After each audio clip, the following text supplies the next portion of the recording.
Hola, ¿qué tal? Estamos en una edición del Catecismo de la Iglesia Católica.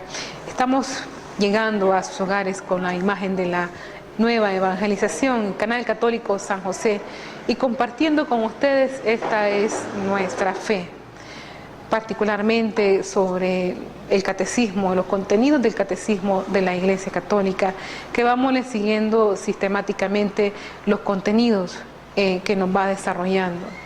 Veamos a continuación uno de los temas que nos va introduciendo al tema de la revelación, Dios que forma a su pueblo. No sin antes invocamos a la Santísima Trinidad diciendo en el nombre del Padre y del Hijo y del Espíritu Santo. Amén. El Catecismo nos viene explicando la maravillosa revelación del Señor y de qué manera se viene Él dando a conocer. Se nos da a conocer y de qué manera también nosotros vamos accediendo a ese conocimiento, a esa revelación. Qué bonito es que podamos entonces entrar en ese misterio de Dios tan insondable, pero tan tierno, tan sublime, cómo Él se da a conocer en toda su magnífica bondad, en su belleza, en su hermosura. Sin embargo, nosotros muchas veces, a consecuencia del pecado, nos alejamos de Él y vamos perdiendo ese conocimiento de Dios que nos revela el misterio.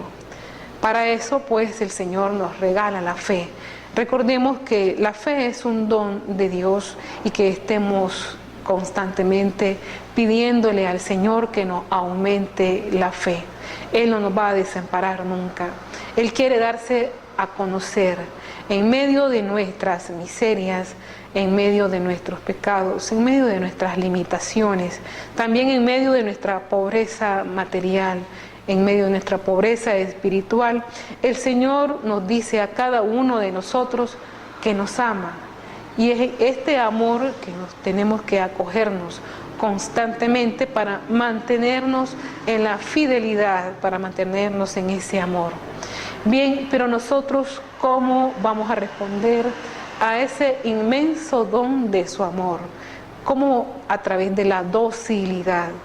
Y un ejemplo auténtico ha sido el ejemplo y el testimonio de la Santísima Virgen María, cómo ella se abrió a la trascendencia a través de esa docilidad y a través de esa sencillez, abrirnos a lo maravilloso y a lo misterioso que hay en el Señor, pero sobre todo su amor. Muchas veces podemos encontrarnos con personas, tal vez con nosotros mismos, que se preguntan cómo puedo conocer a Dios, cómo y dónde encuentro lo que Él nos ha comunicado. Por eso el Señor nos ha revelado, y a través de toda la historia de la salvación, a través de esa transmisión oral y cómo el pueblo de Israel tuvo conciencia de ese llamado que el Señor le hace, una conciencia que fue alimentada constantemente por los profetas y que ellos vieron la mano de Dios en toda su historia. No cabe duda que esto a través de la transmisión oral y luego a través de la redacción escrita, el Señor se dio a conocer y se comunicó. Nosotros conocemos las Sagradas Escrituras, libros que se vinieron escribiendo constantemente durante las etapas de la revelación, durante la historia del pueblo de Israel, a medida que iba adquiriendo esa conciencia de pueblo de Dios. Y a medida que iba conociendo y sabiendo que mientras se apartaba de Dios en ese su itinerario de fe, más el Señor tendía su misericordia. Un Israel rebelde que se resistía en el corazón a esa llamada del Señor. Sin embargo, el Señor se manifiesta en tremendos designios portentosos a través de la historia del pueblo de Israel. Y veremos, si usted lee las Sagradas Escrituras, veremos cómo a través de su historia, sus batallas, sus sinsabores que les van sucediendo constantemente a través de los anales de los reyes, de los profetas, de los sacerdotes y el pueblo, que muchas veces sucumbe a la idolatría, va a notar a través de eso que el Señor se revela y se manifiesta, pero que sin embargo no se aleja y siempre tiene ese designio amoroso. Entonces tal vez lo primero sea comprender que ha sido Dios quien se nos ha dado a conocer. Él es el que se ha abierto a esa revelación y quiere que nosotros podamos vislumbrar un poco de lo que hay en ese misterio tan insondable. Él, desde que nos creó, ha optado por manifestarse al ser humano, por comunicarse con nosotros, por revelarse. Imaginémonos un niño que acaba de nacer, que se abre a este mundo tan misterioso y empieza él a conocer lo que hay a su alrededor y empieza a palpar, a tocar. Los primeros que él ve es a sus padres y empieza a conocerlos. A través de ese cariño, a través de ese aprecio, a través de ese amor, el mismo contacto físico, va alimentándose ese conocimiento que hay entre el niño y sus padres. Podemos decir que algo así también sucede entre nosotros y el Señor. A medida Él va tocándonos, va palpándonos y va tratando que nosotros conozcamos lo maravilloso que hay en Él. Él es nuestro Padre. Por eso también se manifiesta como un Dios Trinidad, como un Dios comunidad, que quiere que nos amemos los unos a los otros. El anhelo, pues, del infinito que la persona humana experimenta como algo propio y muy profundo, encuentra su respuesta definitiva en la comunicación que Dios hace de sí mismo. Dios es un gran pedagogo. Mientras tal vez los padres terrenales, muchas veces sumidos en sus ocupaciones, hay un momento y en la historia personal de cada uno de nosotros que veremos a nuestros papás y a nuestras mamás muy ocupados en sus situaciones laborales, buscando como cada día el sustento de los hijos. Pues si perdemos muchas veces ese espacio de comunicación, de amor y también de esa comunicación constante que debe haber entre padres y los hijos, y la prisa de la cotidianidad nos va separando. Sin embargo, Dios siempre permanece con nosotros. Dios sigue creándonos, sigue renovándonos y Él está pendiente de cada uno de nosotros. Está en cada uno de nosotros. Por eso es que Dios es omnipotente, es omnipresente, es omnisciente. Y la misma conciencia que puedo tener yo sobre Dios, la puede tener otra persona. Dios está en todas partes. Pero ¿cómo Dios se ha dado a conocer? ¿De qué modo Él se ha acercado a nosotros? La revelación divina se ha dado a lo largo de la historia de la humanidad en diversas etapas y de diversas maneras. Esto es lo que el catecismo nos pretende ilustrar, nos pretende enseñar. El catecismo ya nos ha hablado acerca de las etapas de la historia, de la revelación y cómo Dios actúa en medio de su pueblo. Israel llega a adquirir una conciencia de pueblo de Dios, y esa conciencia de pueblo de Dios y de saberse amado por Dios, también nosotros lo tenemos. Y ha llegado a su plenitud completa a través de la revelación, a través de la manifestación de su Hijo en nuestro Señor Jesucristo. Sabemos pues que el centro de la historia está la venida del Hijo de Dios al mundo. Para los cristianos, la historia se divide en dos momentos: antes de Cristo y después de Cristo. En este sentido, la encarnación del Verbo marcó el fin de una era y el comienzo de otra. Cuando nos referimos a esto y cómo el tiempo se parte en Cristo, se refiere a que Cristo es el centro de la historia. En Él estamos, en Él nos movemos y por Él nos existimos. En el antes de Cristo encontramos un progresivo acercamiento de Dios al hombre, que es lo que el catecismo le ha llamado etapas de la revelación.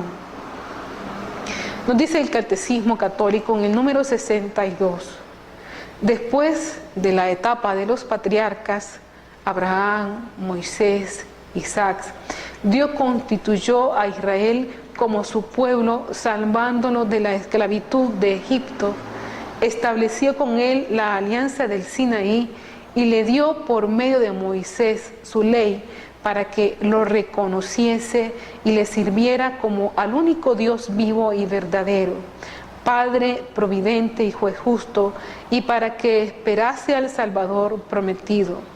Decíamos en uno de los encuentros que nosotros tendríamos que fijarnos cómo la historia de la salvación en el pueblo de Israel también es una historia de la salvación en pequeño en cada uno de nosotros. Vamos a ver la resistencia del pueblo de Israel con el patriarca Noé en el momento del diluvio. Hay una resistencia del pueblo, un apartamiento total de la gente hacia Dios, y el pecado hace que el hombre se sume en idolatrías y se aparte del Señor. Pero dentro de esta etapa de la revelación, dentro de esta historia de la salvación, hay un hombre justo. Y sin embargo, a través de ese hombre justo, el Señor continúa su obra creadora, Noé. Vemos entonces pues que la resistencia, la soberbia del pueblo que se aparta de Dios, entra a un momento de purificación como ha sido el diluvio que ha purificado del pecado a la tierra, a la humanidad. En el momento en que Moisés libera a Israel de Egipto, hay una esclavitud dentro del pueblo. Muchas veces nosotros también podemos experimentar estas dos situaciones. La primera situación de pecado, de soberbia, de apartamiento de la voluntad de Dios, de querer ser como dioses. Entonces el Señor viene y entra a nuestras vidas y nos impacta con algo muy fuerte para entrar en un momento de purificación interior, en un momento de purificación a causa de nuestros pecados. Es la presentación y la manifestación del diluvio que hace que el agua purifique y destruye todo lo que hay dentro de nosotros y que nos puede hacer mucho daño. Tenemos entonces la otra figura, la de Moisés, un pueblo esclavizado, totalmente esclavizado. Entonces es ahí donde aparece un libertador, Moisés, que será la prefigura de nuestro Señor Jesucristo. Cuántas situaciones de esclavitud hay en nuestro corazón, cuántas situaciones de esclavitud hacen que nos separemos de Dios, pero necesitamos esa liberación completa para traernos al Señor. Y el Señor suscita a esos liberadores. Así pues, nosotros podemos encontrar espacios donde podemos encontrarnos con el Señor para que el Señor nos libere de las ataduras del pecado. Estas son las etapas de la historia de la revelación, pero que también se manifiestan en nuestra historia personal. Una primera etapa de la revelación es la misma creación del mundo y del ser humano. Desde el primer momento el hombre tiene una relación con Dios. Él ha sido quien insufló en sus narices un aliento de vida y vino a ser el hombre de un ser viviente. En el principio el hombre fue capaz de ver en todas las cosas creadas los signos la cual le hablaban el Creador. Recordemos cómo todas las cosas creadas, la naturaleza misma, nos revelan la belleza de Dios, los colores de la naturaleza, la armonía y la organización que hay en toda ella nos manifiesta la belleza de su Creador. Él ha sido el artífice. Notemos esto de manera muy sencilla. Cuando usted mira una pintura, un cuadro en el cual usted se siente admirado de lo que ha producido ese pintor o ese artista, usted lee un poema y también usted se siente como admirado de lo que produce esa persona en esa relación, digamos, con la armonía, con la belleza. Un poeta o un pintor nos revela lo que hay en él, en su interior. Así podemos nosotros comprender análogamente, si nosotros observamos la naturaleza, entonces la total armonía, los colores, la organización que hay en ella, cómo se suceden los días, cómo se suceden las noches, cómo existen las estaciones, verano, invierno, otoño, cómo se van sucediendo simultáneamente, y de esta manera también la tierra se viene recreando constantemente, pues todo esto es lo que nos manifiesta la mano y la obra del Creador. Tenemos entonces, si nos admiramos ante un cuadro hecho de manos humanas, si nos admiramos ante un poema escrito por un pensamiento de un hombre, ¿cómo no admirarnos entonces de la belleza de la creación, de todo cuanto existe? Si en la plenitud de esa creación está también el ser humano, como nos dice el Salmo 8, refiriéndose al ser humano, a esta criatura que el Señor ha creado desde sus maravillosas manos. Pero esta situación inicial de comunión y de encuentro con Dios y el hombre se vio quebrada, se vio lastimada a consecuencia del pecado original.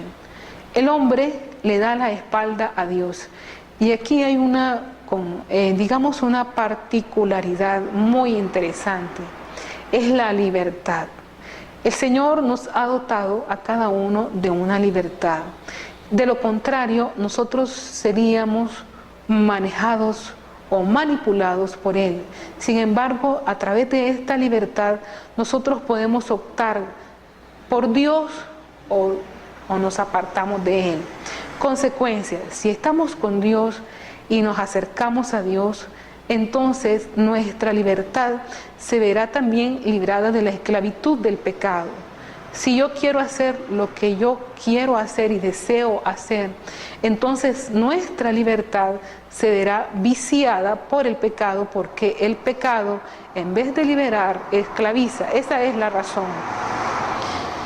Sin embargo, Dios no responde con la misma moneda, y en el momento mismo de la caída original le anuncia que no le dejará en la esclavitud del pecado, sino que le dará la salvación. ¡Qué inmensa misericordia hay en el Señor! Después que ha recibido la ingratitud del hombre, entonces Él le promete la salvación. ¿Cuántas veces en nosotros recibimos humanamente algún malentendido, algún desaire de otra persona, o de nuestros mejores amigos, o de algún familiar muy querido? Y frente a ellos nosotros, el corazón humano se resiente y se aparta. Y miremos a Dios, que Él, que ha sido el artífice de la creación, el artífice del hombre, el hombre le da la espalda. Al darle la espalda hay un grado de ingratitud en el ser humano. Sin embargo, Dios le promete la salvación. Se inicia así pues un camino en el cual Dios se acerca al ser humano y lo va preparando progresivamente para su manifestación divina.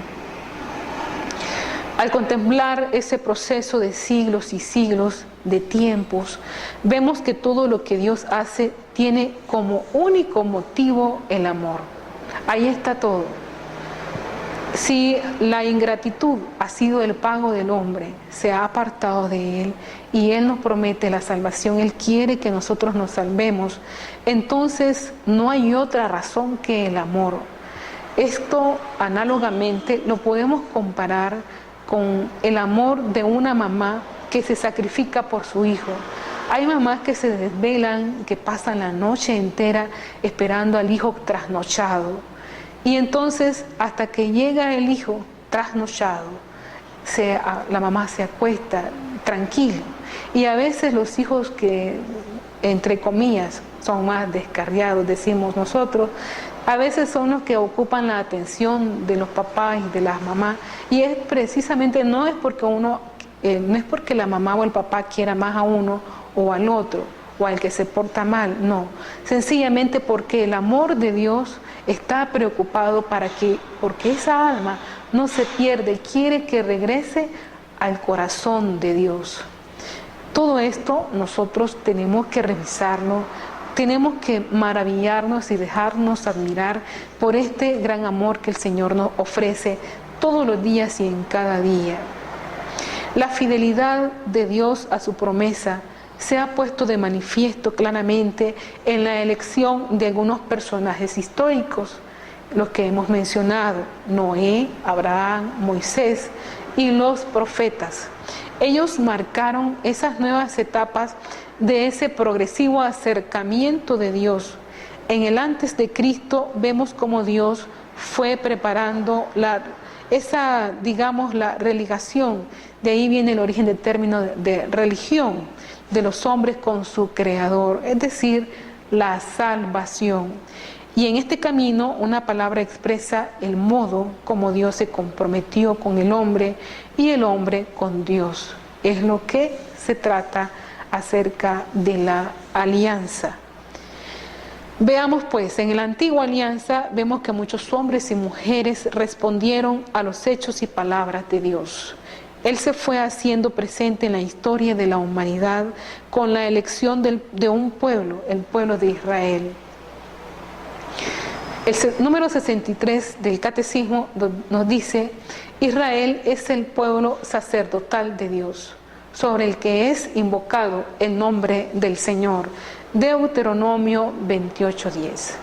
Es el pueblo de aquellos a quienes Dios habló primero, el pueblo de los hermanos mayores en la fe de Abraham.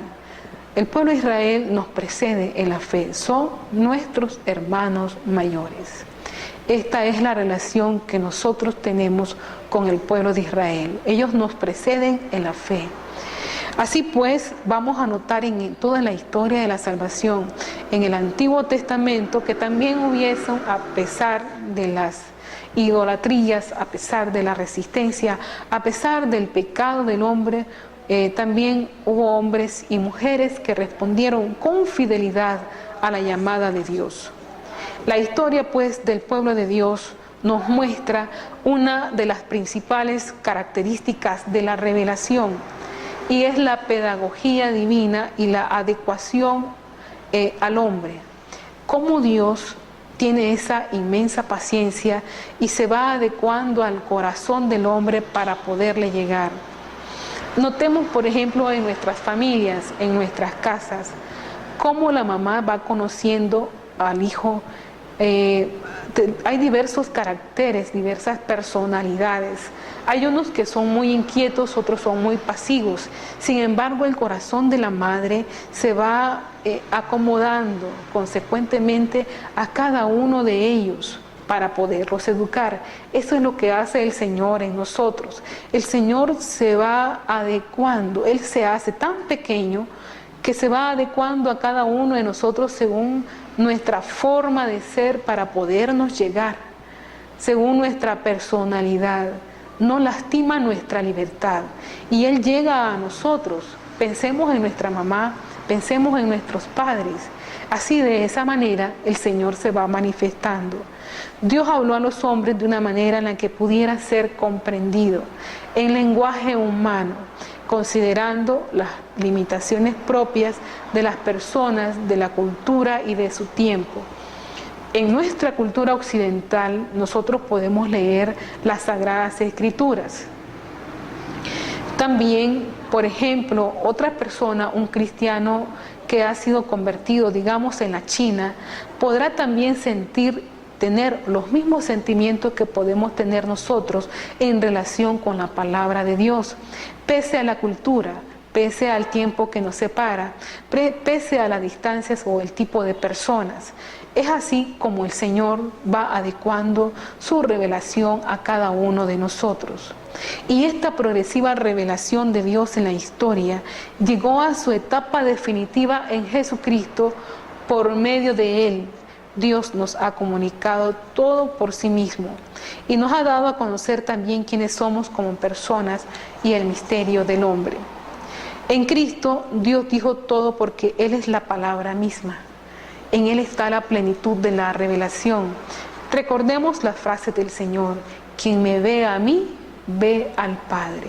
Entonces, si nosotros contemplamos el rostro de Cristo y nos dejamos maravillar por ejemplo, cuando lo recibimos en la Eucaristía, sabremos qué significa entonces el misterio de la Santísima Trinidad en nosotros, Dios en nosotros. Si solamente recibir el cuerpo y la sangre del Señor, ya hay digamos, un inicio de lo que significaría la plenitud completa de esa inhabitación trinitaria que pudiera haber en todo bautizado. Por eso decíamos en uno de los encuentros que teníamos, que cuando a veces hay luces de entendimiento divino, como por ejemplo degustar la palabra de Dios, que nos dan deseos de tener las Sagradas Escrituras, cogerlas, leerlas, meditarlas, o nos da deseos de rezar el Santo Rosario, o de sentarnos en un lugar de nuestra casa aparte y en silencio y orar, arrodillarnos de la presencia del Señor. Esos deseos son deseos implícitos que nos da el Espíritu Santo en nosotros porque habita en nosotros. Sin embargo, esos deseos pequeños tienen que llegar a su plenitud completa, a esa relación intrínseca que debe haber entre el ser humano y Dios en el sacramento de la Eucaristía. No podemos contentarnos con decir, muchas veces o escuchamos a personas decir, es que yo me entiendo con el Señor, es que yo tengo mi trato con Dios, a mí no me interesa ir al templo, no me interesa ir a la iglesia, a la parroquia, ahí van solamente las viejitas. No, eso no debe ser así. Aprovechemos esos momentos que el Señor nos da, esos momentos de gracia en que nosotros queremos orar, queremos estar con el Señor, pero eso tiene que culminar en el encuentro con Él, en el sacramento de la Eucaristía, en el sacramento de la reconciliación. También se escucha decir, es que los sacerdotes son hombres, ¿para qué me voy a confesar con un hombre? Por eso me confieso con Dios. No. Son mediaciones humanas que son tan necesarias y que el Señor las dejó establecidas. Acordémonos de esto, el mandato y la exhortación a Pedro. Lo que ates en la tierra quedará atado en el cielo, y que lo que desates en la tierra quedará desatado en el cielo. El Señor nos ha preparado, es un gran pedagogo, sabe nuestras limitaciones y por eso es que dejó estos medios de salvación a través de los sacramentos para que nosotros pudiéramos tener ese acceso pleno en Él. Porque recordemos que nosotros no somos moneditas de oro, no somos angelitos, somos pecadores. Así pues, tenemos que conocer estos misterios del Señor que se van revelando constantemente. Pero, ¿cómo llegamos a conocerlo? Puesto que Él ha vivido hace tantos siglos, ya Jesús no está físicamente presente con nosotros. ¿Cómo conocer a alguien que aparentemente está tan distante de nosotros en el tiempo? Aparentemente. Imaginémonos, ya son 2000 años. Pero si usted ha tenido esa relación con el Señor en los sacramentos, en la oración y en la Eucaristía, usted va a sentir al Señor siempre presente en su vida, aunque nos separe mucho tiempo de distancia. Para responder pues a esa pregunta, tenemos que imaginarnos una investigación familiar acerca de nuestros tatarabuelos. Sabemos que ellos necesariamente han existido, pues de lo contrario nosotros no existiríamos. Y aunque no los hemos conocido personalmente, podemos llegar a conocer algo de ellos por medio de una tradición familiar. Hay muchas familias que se cuentan las historias de los abuelitos, de nuestros ancestros, y es por ello que nosotros conocemos nuestros orígenes. De esa manera se van planteando tradiciones familiares, a través de los testimonios directos e indirectos de su existencia. Bueno, nuestros tatarabuelos le contaron a los abuelitos le contaron a nuestros papás, y ahora nuestros padres nos cuentan a nosotros. Qué interesante saber ya una historia de 3 o 4 generaciones, de 200 años atrás, de dónde venimos y a dónde estamos. Algo así parecido sucede con las Sagradas Escrituras. Hubo primero una tradición oral y luego una tradición escrita. De ahí que podemos descubrir, a veces hay nombres que nosotros tenemos que proceden del abuelo, del tatarabuelo, y se van conservando, con ello también el apellido.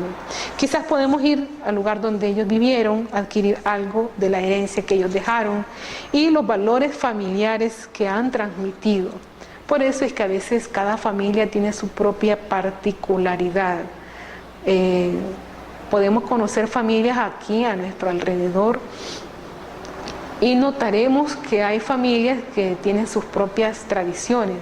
Unas son menos religiosas, otras familias son más religiosas, pero depende mucho de la manera como se ha transmitido la fe de nuestros abuelos hacia nuestros padres y de nuestros padres hacia los hijos.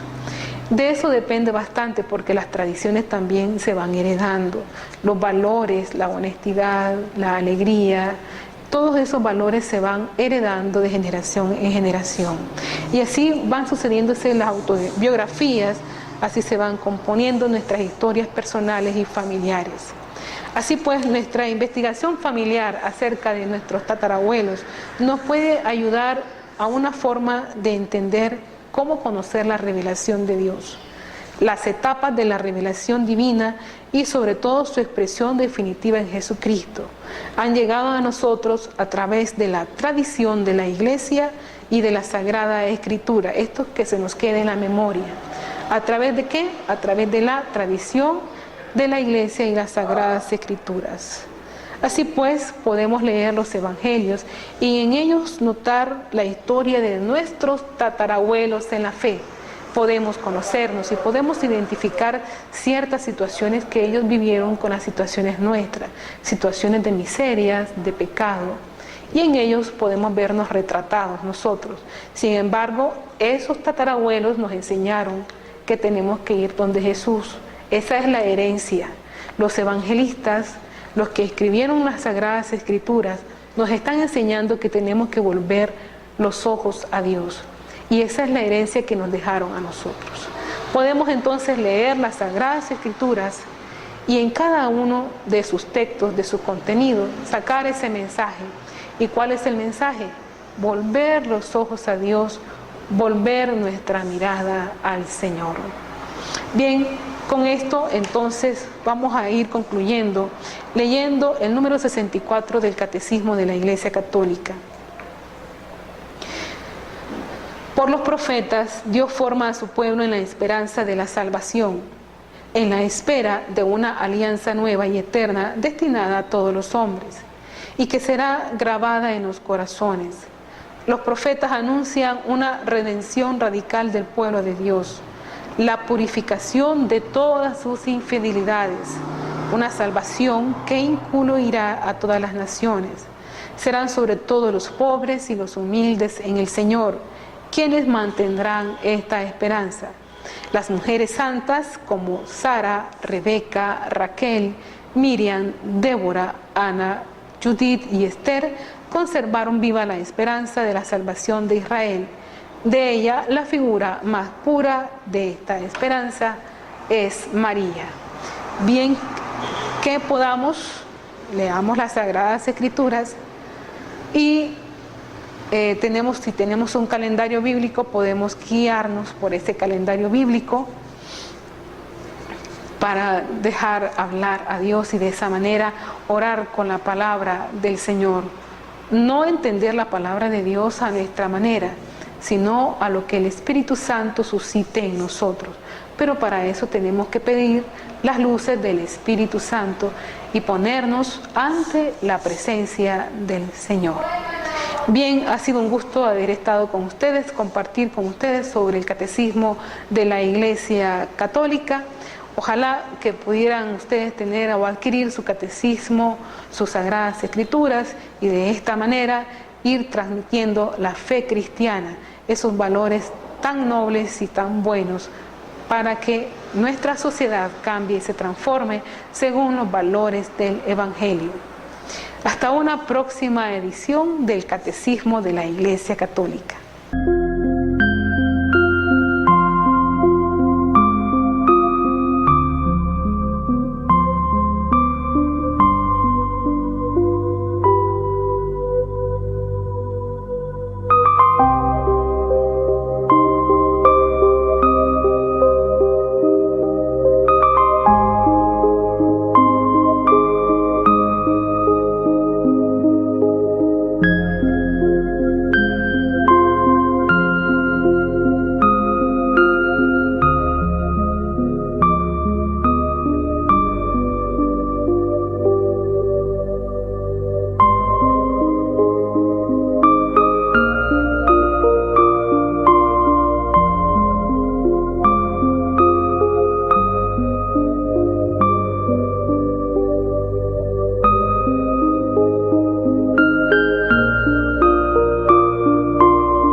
Creo en un solo Dios, Padre Todopoderoso, Creador del cielo y de la tierra, de todo lo visible y lo invisible.